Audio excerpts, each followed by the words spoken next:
I am Gene Addams, and you're listening to Gospel Tangents. It's the best source for Mormon history, science, and theology. I'm Rick Bennett. The Church of Christ Temple lot has made many reconciliation attempts with other churches. Between the Church of Christ, the RLDS Church, and the LDS Church. It's going to be a very fun conversation, and we'll also talk about Independence, Missouri's most famous resident, Harry S. Truman. Yes, the President of the United States. You won't want to miss this conversation. Check out our conversation. Hey, I just wanted to mention one more thing. The Mormon News Report podcast is an awesome podcast, and they cover the week in Mormon news with a healthy dose of snark and commentary. Join Brant and Jenny every Monday to get caught up on all those news stories that you can stay up to date on the latest Mormon news. So check out Mormon News Report. It's a great podcast. Brant and Jenny are great friends. Now back to our conversation. So let's talk a little bit about, so we've gone into the 20th century, Otto Fetting. Oh, I do know, I believe he started the Church of Jesus Christ of the Elijah Message. Is that the Church of Christ with the Elijah Message. Church of Christ with the Elijah Message, yeah. I actually met a guy named, I can't remember his name, Paul Savage.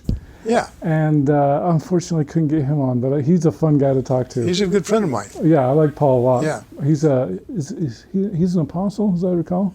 Well, he was an apostle in his church. Right. And then they folded back in to the current church. He's not an apostle in that church. Oh, I didn't know that. Yeah. Oh, that's interesting. All right, well, okay. That's when they went from 19 to 18. Okay. Denominations, right. Okay, so let's go there. So Otto Fetting has this revelation. They start building the temple. The Depression hits, and they can't afford it anymore. That's correct. And so they basically filled in it wasn't even a foundation, really. It was more of a hole, right? Yeah, they just had the outline of the foundation dug, and they had some initial places where the support pillars were going to be placed, and that's about as far as they got. And there it sat as an ugly, dangerous hole in the ground. Until who becomes President of the United States in 1845? 1945. 1945. That would be Harry Truman. Yes, and where's he from? Independence. And where does he go for summer vacations? Independence. And where does the train stop?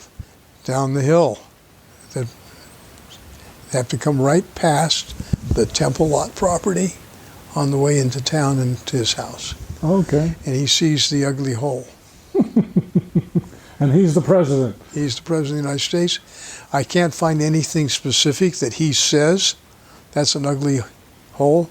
Why doesn't somebody do something about it? But interesting, in 1946, the city fathers immediately go and address the church leaders of the Church of Christ Temple lot and ask them if they will allow them, the city, at their expense, the city, to fill in the hole.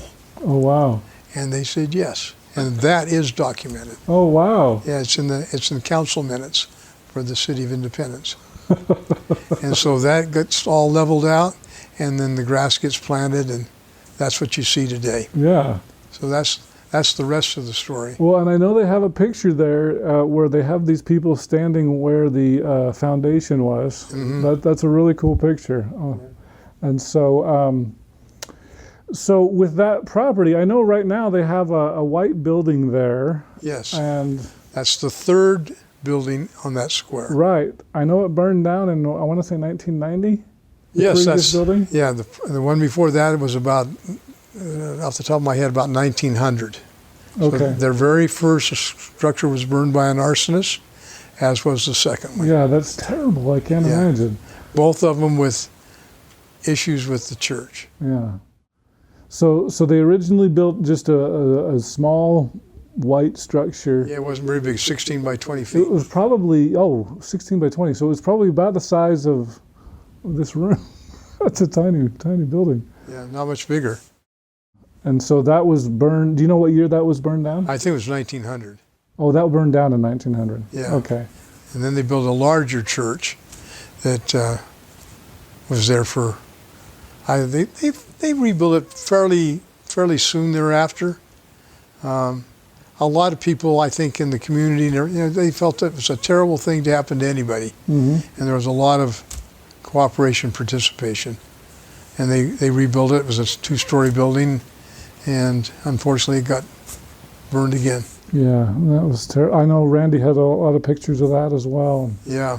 That was just, it was heartbreaking. I think the most recent one was the Notre Dame fire. It felt just about that bad. Oh yeah, I'm sure it did. Sure it did. They scrambled to save records in the second fire, the one in 1990. And they were able to save a goodly number of them, probably most of them. And then they stored them in somebody's garage, and they got damaged. Oh no. Cars being parked that still had snow on them, and it melted and seeped into the bottoms of the boxes. Oh, so it was water damage this time. Yeah. Yeah. Wow. If they didn't have bad luck, they'd have no luck at all, right? Exactly right. Yeah. One other thought, I just interject here. There was another effort to build the temple, though. We may want to go back and After mention. 1930? 1900. Oh, really? Yeah. In fact, in 1900, the Church of Christ met with the elders in the Church of Christ, met with the presidency in Lamoni of the RLDS Church, and wanted to know if they would agree to a 3-church get-together to see if they could resolve their differences. And that meant, of course, making a trip to Salt Lake City. The RLDS Church wished them well and said, let us know how that turns out. The point So the 3 churches were the RLDS, the Temple Lot, and ours. Yes, LDS. but the main reason behind trying to work out differences is because they, the Church of Christ, felt that the generation that was charged with building the temple was soon going to be gone, and that they needed to do something about building the temple. And they would make the temple lot available if we could all come together and figure out what to do and what to build. And so they went to Salt Lake City unannounced, and actually had a series of 3 different meetings with the First Presidency and others.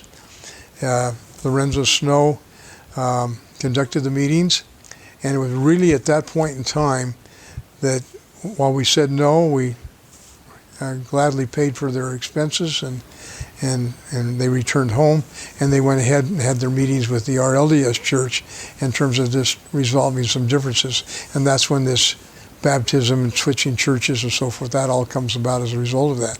But the LDS Church at that very meeting, and it's in the minutes, George Q. Cannon spoke up and said, maybe what, and I'm paraphrasing of course, maybe what we should be doing is getting our own selves back to independence and start buying up the temple lot. And as a result of that, within a very short period of time, they called James Duffin to be the mission president. He moved the LDS mission home out of St. John, Kansas to Kansas City and back to Jackson County. Oh, really? And in 1904, they turned him loose, and he was able to acquire the 20 acres of the original temple lot property that the LDS Church now owns, part of a lot more property, of which some of the visitor center sits And today. that's just south, it's just south of the Community of Christ Temple. Correct. Is that right? Yeah. So that's a little background. So the interest in the temple it had always been on their minds, I think, the Church of Christ. So the current visitor center there in Independence is on part of the ground that was this part of this original 63 acres? That's correct. Oh, I didn't realize that. As is the RLDS, I shouldn't say, the auditorium of the Community of Christ and the temple for the Community of Christ. So all those parcels are all part of that original 63 acres. Okay. Now, is it true, it seems like I remember the Community of Christ and the LDS Church swapped some land so that the Community of Christ could build a temple in Independence and the LDS Church could build a temple in Nauvoo? Is that correct? The LDS Church and the Community of Christ. Right. Yes, we did swap. Yeah. Yeah. And so that it allowed us to build the Nauvoo temple and allowed them to build the Independence temple. More or less, yes. Yeah. Mm-hmm. So, is there any more information you have on that, or? No, actually, clear back in the 1930s, we actually did another swap of property right there along Pleasant and Walnut. The RLDS Church had a piece of property that was kind of blocked off, and I think the LDS Church wanted it just to tie into what they had. They had the mission home, the chapel, they had Zion's Publishing, all there, and then straight on down was what was really just farmland, pasture land. And it was the 1930s, maybe somebody needed some money and a property switch was made then. And so what was swapped in that transaction? The LDS Church bought a lot there in that whole area from the Church of Christ. The RLDS Church. Yeah. Okay. I hope you enjoyed our conversation with historian Gene Addams. In our next conversation, we'll talk about similarities and differences between the Church of Christ and LDS Church services. They also have, as part of their service, anybody that is in need of being administered to. And so then they'll call a couple of elders to come and administer them right there in the chapel, right during the service. So that's kind of different. And for most things, most prayers, they kneel. Mm-hmm. The entire congregation kneels. Mm-hmm. But on the other hand, if you go to Sunday school and it's a Book of Mormon class, it wouldn't sound any different than going to an LDS Gospel Doctrine class. Oh, wow. Very, very similar. If you'd like to hear the entire interview uncut, please support Gospel Tangents and become a subscriber. For just $5 a month, go to patreon.com/gospeltangents and you can hear the entire interview.